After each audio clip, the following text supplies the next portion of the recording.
বিএনপির কেরা উঠিছে। কেরা মানে কি আমরা জিজ্ঞান না। ইলিয়াসের একটা ভিডিও আছে, শাওনের কেরা উঠিছে। আমি দেখি না ভিডিওটা, শুধু থাম্বনেল দেখেছি, তাই কেরা মানে আমি জানি না, কিন্তু কেরা কথাটা খুব পছন্দ হয়েছে। বিএনপির কেরাটা বোঝার জন্য আপনাকে না মেডিকেল সায়েন্স কই। হ্যাঁ, আবার ডরায়েন না, সেটা খুব সহজ জিনিস। হাঙ্কারের শরীরে একটা রোগ প্রতিরোধ করার ক্ষমতা আছে, এটার ইংরেজিত কয় ইমিউনিটি। এই ইমিউনিটি আছে জন্যই আমরা এত দূষিত পরিবেশে দূষিত খাবার খাইয়াও নিত্যদিন রোগে ভুগি না। শরীরে ছোট ছোট যোদ্ধা কোষ আছে, শরীরে জীবাণু বা ভাইরাস ঢুকলে তারা জয় বাংলা করে দেয়। শুধু জীবাণু বা ভাইরাস না, আরেকজনের কিডনি, চোখের কর্নিয়া, আরেকজনের কলজিয়া আমার শরীরে যদি ট্রান্সপ্লান্ট করে ঢুকে দেয় না, করে তো তাই না, কিডনি নষ্ট হলে বই লাগিয়ে দেয় না আরেকজনের কিডনি, উঙ্কা তো সেটাও কলে খাইয়া দেয়। ওই যে একজনের কিডনি নষ্ট হলে আরেকজনের কিডনি নিয়ে লেগে দেয় না আরেকজনের শরীরে, এটা কয় ট্রান্সপ্লান্ট আর কি। তো ওই ট্রান্সপ্লান্ট করলে না ওই যোদ্ধা কোষ খাইয়া দেয় কলে, বুঝছাও, ওই যে যেটা ট্রান্সপ্লান্ট করছে, যেটা ঢুকাইছে। সেই জন্য ট্রান্সপ্লান্ট করার পরে মেলা ওষুধ খেতে হয় ওই যোদ্ধা কোষগুলোকে থেমে রাখার জন্যে, চেপে রাখার জন্যে। তো ওই যোদ্ধা কোষের কেরা হইলে নিজের শরীরের উপরে নিজেই ঝেপে পড়ে। তার মানে শরীরের এই চামড়া মনে হয় তার নিজের চামড়া না, এটা অন্যের চামড়া। ব্যাস, তাহলে শেষ, শরীরে সোরিয়াসিস হবে। এটা ছবি দেখে দেন, দেখেছেন কি বিচ্ছিরি অবস্থা। এটা করলে কোনো সোয়াসের রোগ না, ওই যে কেরা হয়েছে, বুঝছাও, রিউমাটয়েড আর্থ্রাইটিস, মানে বাতের মতো আর কি। তো এটাও কেরা, হাত হুত বেঁকে বুকে যায়, ব্যথা তো আছেই। ছবি দেখান এডিটর সাহেব। তারপরে টাইপ 1 ডায়াবেটিস। ডায়াবেটিস করলে দুই ধরনের, টাইপ 1 আর টাইপ 2। হ্যাঁ, তো টাইপ 1 মানে যেটা জন্ম থেকে হয়, তো ছোটবেলাতে হয়। এটাও কলে ওই কেরা রোগ, বুঝেছেন। তো এটা ডাক্তারি ভাষায় কয় অটো ইমিউন ডিজিজ। আমি যদি ডাক্তারি বই লিখলামিনি, তাহলে এই রোগ রে লিখলামিনি নিজের নিজেই মারে। এত খারাপ কথা কেঁকে করে লেখা যায়, তাই কেরা রোগ লিখলামিনি। কেরা ইনকা কেরা হয়েছে বিএনপি, ওই নিজের দলের ইতিহাস, ঐতিহ্য, অবদান, এমনকি জিয়া খালেদার সিলসিলার বিরুদ্ধে দাঁড়াইছে। কেমনে দাঁড়াইছে আসেন দেখি। জিয়াউর রহমান বাংলাদেশের রাজনীতিতে কয়েকটা বেসিক মৌলিক কন্ট্রিবিউশন আছে, অবদান আছে। কি কি? 1 নাম্বার, তিনি বাকশালী শাসন থেকে গণতান্ত্রিক ব্যবস্থা উত্তরণ ঘটাইছিলেন। এর ইন্টারেস্টিং ব্যাপার হইতেছে যে বাংলাদেশই পৃথিবীর ইতিহাসে প্রথম এবং একমাত্র দেশ যা মার্শাল ল অধ্যাদেশ দিয়ে গণতন্ত্রের উত্তরণ ঘটেছিল। আমরা এই প্রসঙ্গে পরে আসবো, কারণ বিএনপির কর্মীদের জানা উচিত যে তাদের নেতারা দলের আদর্শ, নীতি, উদ্দেশ্যের সাথে কি বিপুল প্রতারণা কইরা দলটারে ধ্বংস করিচ্ছে। 2 নাম্বার, জিয়াই বাংলাদেশের নাগরিকদের প্রথম পলিটিক্যাল আইডেন্টিটি দিচ্ছেন। পলিটিক্যাল আইডেন্টিটি খুব গুরুত্বপূর্ণ একটা জাতির জন্য, এটা দেশের জন্য, রাজনৈতিক জনগোষ্ঠী হিসেবে গড়ে ওঠার জন্য। আমার জনগণ কোথায় ভারতীয় জনগণের চাইতে আলাদা, আমরা কিভাবে পশ্চিমবঙ্গের বাংলাভাষী বাঙালির চাইতে আলাদা, এইটা 72-এর সংবিধানে ছিল না। এটা জিয়ার খুবই মৌলিক কন্ট্রিবিউশন।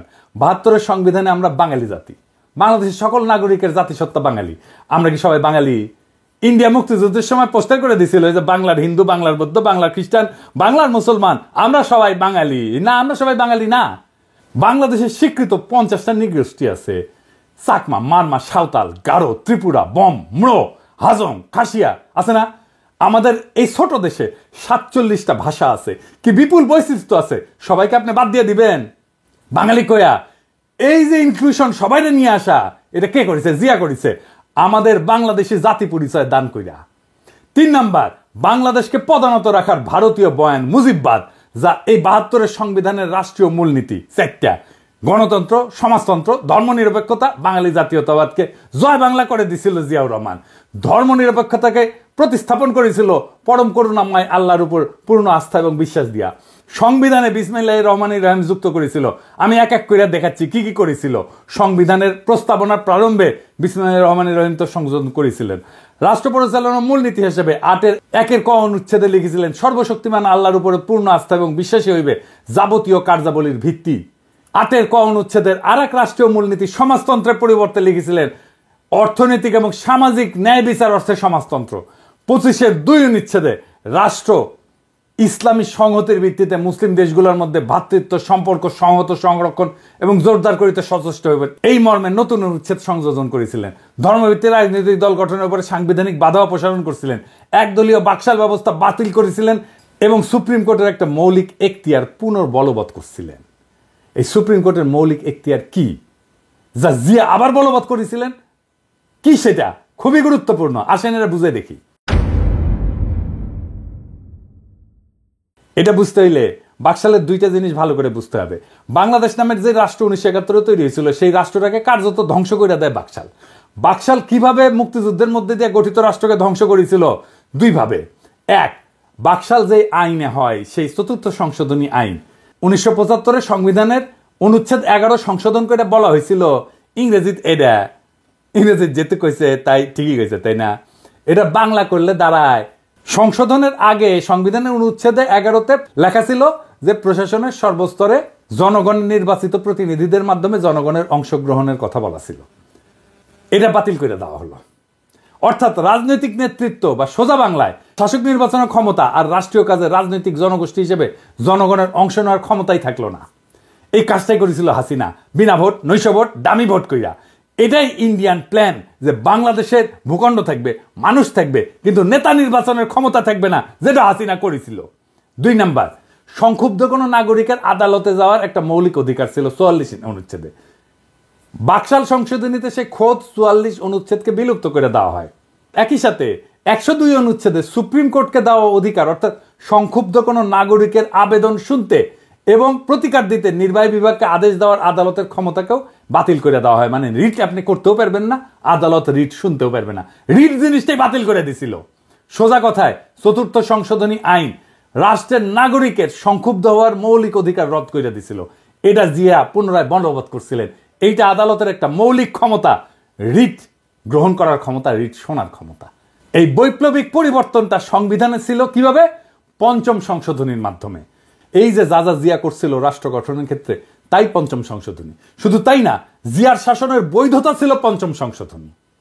সেই 5ম সংশোধনী ছিল আওয়ামী লীগ সিপিবির গলার কাটা। তাই এইটার একটা ব্যবস্থা করেছে। কিভাবে? এটা বাদ দিতে পারলেই অবিকৃত বাকশাল ফিরে আসে। এটাই ছিল আওয়ামী লীগ সিপিবির প্রজেক্ট। ইনফ্যাক্ট এটা ইন্ডিয়ান প্রজেক্ট। 5ম সংশোধনী বাদ দিয়া দেয় হাসিনা আদালতের রায়। ওইটা মুন সিনেমা হলের মালিকানার রায়ের মধ্যে সামে 5ম সংশোধনী বাতিল করে দেয় হাসিনা। ফলে জিয়ার শাসন আইনত বাংলাদেশে এখনো অবৈধ। বিএনপি যদি জিয়ার সংবিধান চাইতো মানতাম, ওই জিয়ার সংবিধান থাকলে হাসিনার ফ্যাসিস্ট শাসন চালু করতে পারতো না। জিয়ার সংবিধান হচ্ছে 5ম সংশোধনীর সংবিধান, সেইটা বিএনপি চায় না, চায় 72-এর সংবিধান। নিজের ইতিহাস, নিজের ঐতিহ্যের বিরুদ্ধে দাঁড়াইতেছে বিএনপি। বিএনপির কেরা উঠিছে, তাই নিজে দাঁড়াইতেছে জিয়ার বিরুদ্ধে। এইবার বলেন, এই বিএনপি তৃণমূলের কর্মীরা আপনাদের আবেগের সাথে, জিয়ার রাজনৈতিক উত্তরাধিকারের সাথে আজকের বিএনপি বেইমানি করছে কিনা আপনি বলেন? কার জন্য করছে এটা জিজ্ঞেস করেন আপনাদের নেতাকে। কার সাথে জিয়ার রাজনৈতিক ঐতিহ্যের বিরুদ্ধে দাঁড়ায় মুজিববাদী সংবিধান, 72-এর সংবিধান রক্ষার জন্য উঠা পড়া লাগছে? আমারে বলে আমি বিএনপি বিরোধী। হইতেই পারি বিএনপি বিরোধী, কিন্তু বিএনপি তো জিয়া বিরোধী হয়েছে, আমি তো জিয়া বিরোধী না। আসুক বিএনপির নেতারা আমার সাথে বাহাস করতে এই ইস্যুতে, তাদের জবাব দিতে হবে কেন তারা জিয়ার সংবিধানকে ত্যাগ কইরা মুজিববাদী সংবিধান রক্ষায় নামিছে। বিএনপির সাথে আমার শুধু না, আপামর বাংলাদেশের জনগণের বিরোধের জায়গাগুলো শুনে রাখেন, বিএনপি নেতারা শুনে রাখেন, বিএনপি কর্মীরাও শুনে রাখেন। 1 নাম্বার, বিএনপি আওয়ামী লীগকে ভোটে আনতে চায়, আমরা এটা চাই না। 2 নাম্বার, বিএনপি মুজিববাদী সংবিধানকে রক্ষা করতে চায়, আমরা এটা ছুঁইরা ফেলতে চাই। আমরা জিয়ার সংবিধান মাইনা নিতে রাজি আছি, কিন্তু কোনোভাবেই 72-এর মুজিববাদী সংবিধান মানব না। 3 নাম্বার, প্রথম আলো ডেইলি স্টারের পিঠ বাঁচাইতে আগায় আসা যাবে না, বিএনপি আগায় আসছে। প্রথম আলো ডেইলি স্টারের হোগা যারা চাটবে তাদের সাথে কোনো পীড়িত নাই, তাদের সাথে ঐক্য অসম্ভব। 4 নাম্বার, বিএনপিকে ভারত প্রেম ছাড়তে হবে। বিএনপি ভারতের সাথে 2019 সালেও সম্পর্ক করতে গেছিল, পাত্তা দেয়নি ভারত।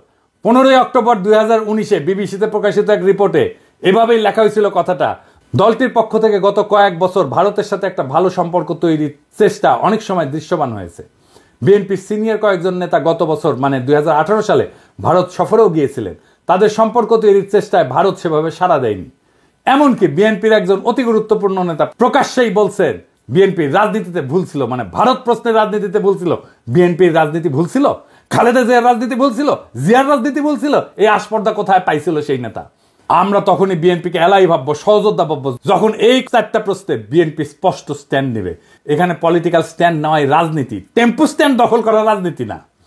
মৌলানা ভাসানী আওয়ামী লীগেরই নেতা ছিল, আওয়ামী লীগ তারে ওন করতে পারে নাই, তাই মৌলানা ভাসানী আওয়ামী বিরোধীদের আদর্শিক নেতা হয়েছে। আপনাদের ভাগ্যেও সেই ঘটনা ঘটতেছে। আপনারাও জিয়ার রাজনীতি অন করতে পারতেছেন না। আগামীর বাংলাদেশ জিয়ার দেখানো পথে হাঁটবে। জিয়ার 19 দফার প্রথম দফাই হচ্ছে সর্বতভাবে দেশের স্বাধীনতা, অখণ্ডতা এবং সার্বভৌমত্ব রক্ষা করা। সর্বতভাবে মানে সব রকম উপায়ে, রাজনৈতিক, সামরিক, কূটনৈতিক সহ যা যা পদক্ষেপ নেওয়া যায় সবভাবে। এই কারণেই জিয়াউর রহমান বাংলাদেশে আধিপত্যবাদ এবং আগ্রাসন বিরোধী জনগণের নিরঙ্কুশ সমর্থন পাইছিলেন। তিনি আমাদের নেতা হয়ে থাকবেন। আমরা জিয়াকে রিপোজিশন করব পলিটিক্সে। বাংলাদেশের রাজনীতিতে আমরা জিয়ার চিন্তাকে পুনরাবিষ্কার করব, যা আপনারা পারেন নাই। রাজশাহীতে ছাত্র রাজনীতি করার টাইমে আমরা স্টার সিগারেট খেতাম, কম পয়সা, টাকা পয়সা ছিল না, তো তাই তো এক বিএনপি নেতা আমাদের স্টার সিগারেট খাওয়া দেখে তাচ্ছিল্য কেটে কইছিল যে ওই বিএনপি করে গল্লিক খায়। গল্লিক মানে গল্লিফ আর কি, সিগারেট। আপনারা বিএনপি করেন আর নির্বাচনের গল্লিক খান। আমরা জিয়ার রাজনীতি নিয়ে আগায় যাব, দেখেন কার পিছে জনতা আসে। আমি শিওর আপনাদের দলের ত্যাগী এবং তৃণমূলের কর্মীরা দলে দলে আমাদের রাজনীতিকে ঊর্ধ্বে তুলে ধরবে। ওরা জিয়ার রাজনীতি কোনটা সেটা ঠিকই চিনতে পারবে। ওরা গোল্ডিক খাইতে আসে নাই, তারা জিয়ার রাজনীতি করতে আসছে। আপনাদের মুজিববাদী, সংবিধান প্রেমী আর ভারত প্রেমী রাজনীতির ন্যারেটিভ বয়ান বদলাইতে না চাইলে আসেন খেলবো। বয়ান আর ন্যারেটিভ তৈরির মাঠে খেলা হবে। এই কাজটা আমরা ভালো পারি। আর লাইনে আসলে স্বাগতম। ভারতের আগ্রাসন মুক্ত, আওয়ামী বয়ান মুক্ত আগামীর বাংলাদেশ একসাথে গড়ব। চয়েস আপনার। ইনকিলাব জিন্দাবাদ।